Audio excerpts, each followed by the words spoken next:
일론 머스크의 야심찬 프로젝트 화성 탐사 발사체 스타쉽의 추락, 쓰라린 실패에도 일론 머스크는 입이 찢어지게 웃었다고 하는데요. 새롭게 열린 기회의 땅, 우주, 과연 그곳에서 성공과 혁신 모두를 잡을 수 있을까요? 지금 가장 핫한 금융 이슈 큐레이팅 컨텐츠 머니 큐레이션에 오신 걸 환영합니다. 오늘은요, 마침내 막이 오른 우주 경제 시대에 대해 큐레이션 해보려고 합니다.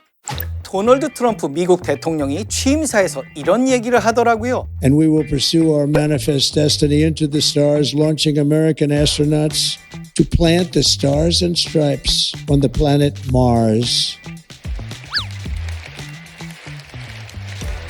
여기서 저는 깜짝 놀랐는데요. 트럼프 대통령이 명백한 사명, 매니페스트 데스티니라는 표현을 썼어요. 이 워딩은 미국이 옛날에 서부를 개척하고 땅을 넓혀가던 시기의 정신을 의미하거든요. 그러니까 트럼프 대통령은 서부 개척 시대만큼이나 강한 의지로 우리 미국이 우주로 나가겠다라고 선언을 한 거예요. 그런데 왜 갑자기 우주를 향한 야망을 드러낸 걸까요? 트럼프 대통령은 돈 버는 법을 알고 태어난 사람처럼 모태 사업가 기질을 갖고 있잖아요. 그런 트럼프 대통령이 우주 산업을 콕 집었다, 돈 냄새를 맡은 거라고 봅니다. 트럼프 대통령은 우주 어디에서 돈 냄새를 맡은 걸까요? 그동안 우주 산업은 정부 주도하에 발전해 왔어요. 그런데 이 우주 개척에 민간 기업이 뛰어들면서 이른바 뉴 스페이스 시대를 맞이하게 됐죠. 그러면서 2025년 현재 우주 산업 시장은 반도체 시장과 맞먹는 수준까지 폭풍 성장했는데요. 2030년에는 5,900억 달러, 2040년에는 1조 달러 이상 규모까지 커지리라는 전망도 나오고 있어요. 그럼 현 시점 우주 산업에서 가장 큰 파이를 차지하는 시장은 뭘까요? 발사체? 우주여행? 아니죠. 바로 위성을 활용한 산업인데요. 위성과 직접 통신하면서 인터넷을 제공받을 수 있게 된 거예요. 비행하는 항공기뿐만 아니라 바다 한가운데의 원양어선, 산 꼭대기에서도 원활한 통신이 가능해진 거죠. 사실 한국처럼 초고속 인터넷이 전국에 깔린 나라에서는 위성 통신에 대한 관심이 그리 높진 않아요. 그런데 어떤 나라에서는 이 서비스가 혁명을 일으키기도 했습니다. 그곳이 어디냐? 바로 아마존이에요. 아마존 열대우림 깊숙한 곳에서는 마루보족이라는 부족이 사는데요. 이 부족은 불과 2년 전만 해도 세상과 완전히 단절된 부족이었어요. 그런 마루보족에게 2023년 9월 혁명이 찾아오는데요. 스페이스X의 위성통신 서비스 스타링크가 보급된 겁니다. 그러면서 마루보족은 뱀에 물려도 스스로 구조 요청을 할 수 있게 됐습니다.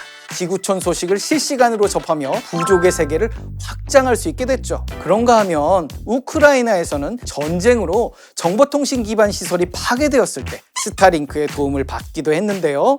이렇게 전 세계 각국에서 스타링크의 위성통신 서비스는 자신의 쓸모를 증명해내고 있습니다. 그러면서 스페이스X는 스타링크 사업으로만 2024년에 77억 달러 매출을 올렸는데요. 이렇게 스타링크가 초대박을 터뜨리다 보니 다른 기업들이 가만히 있을 수 없었겠죠. 가장 눈에 띄는 성장세를 보이는 것은 중국판 스타링크로 불리는 버왕인데요. 작년 12월 첫 위성을 쏘아 올린 후발주자인데도 불구하고 2035년까지 13,000개에 달하는 저궤도 위성군을 구축해 인터넷 서비스를 제공하겠다는 아주 공격적인 전략을 세웠거든요.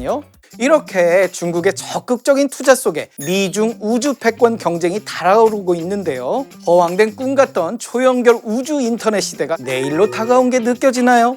우리 어렸을 때 끝말잇기 그런 거 많이 했거든요. 끝말잇기 필승 비법을 아시나요? 우주 주머니 니켈. 답하셔야지. 칼슘, 우라늄, 마그네슘, 로듐 같이 원소나 광물이 이름을 대면 끝말잇기의 필승법으로 통했는데요. 우주산업에서도 원소와 광물 확보가 핵심이 됐습니다.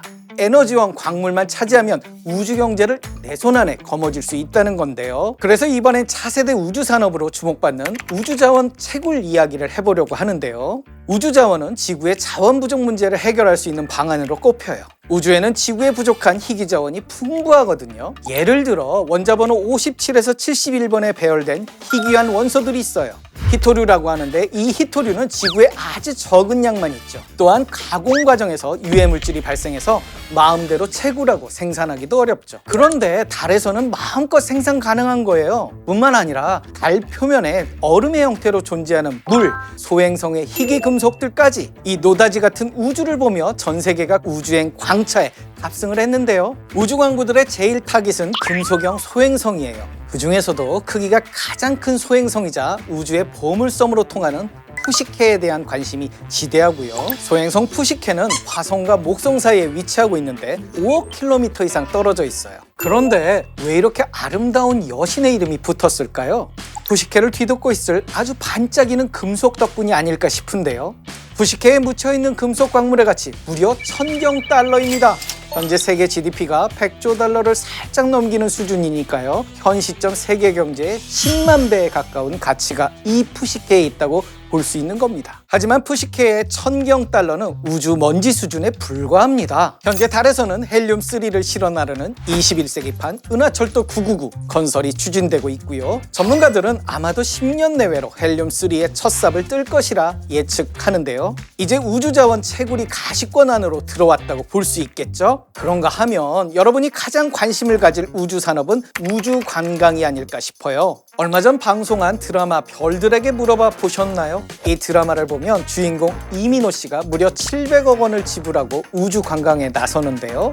미지의 우주를 만끽하기 위해서 적게는 수억 원, 많게는 수백억 원대의 우주행 티켓을 끊는 거죠. 그런데 평범한 사람이라면 생애 한 번도 힘든 우주 관광을 2번이나 한 사람이 있더라고요. 미국의 억만장자 제러드 아이작먼인데요. 트럼프 대통령이 나사의 수장으로 임명한 인물이기도 하죠. 아이작먼은 어릴 적부터 소문난 비행 덕후였다고 해요. 그래서 큰 돈을 주자 방산업체도 운영하고 항공기 조종면허도 취득하면서 오랜 로망을 실현시키는데요. 2021년 스페이스X의 첫 번째 민간인 우주비행 프로젝트 인스퍼레이션 4에 참가해 3일간 우주에 머무는 데 성공합니다. 물론 그 자금 아이작먼이 됐어요. 그리고 그로부터 3년 뒤인 2024년 9월 천문학적인 자금을 내고 우주로 향하는데요. 민간 상업 우주비행 프로젝트 폴라리스 턴에 참가한 거죠.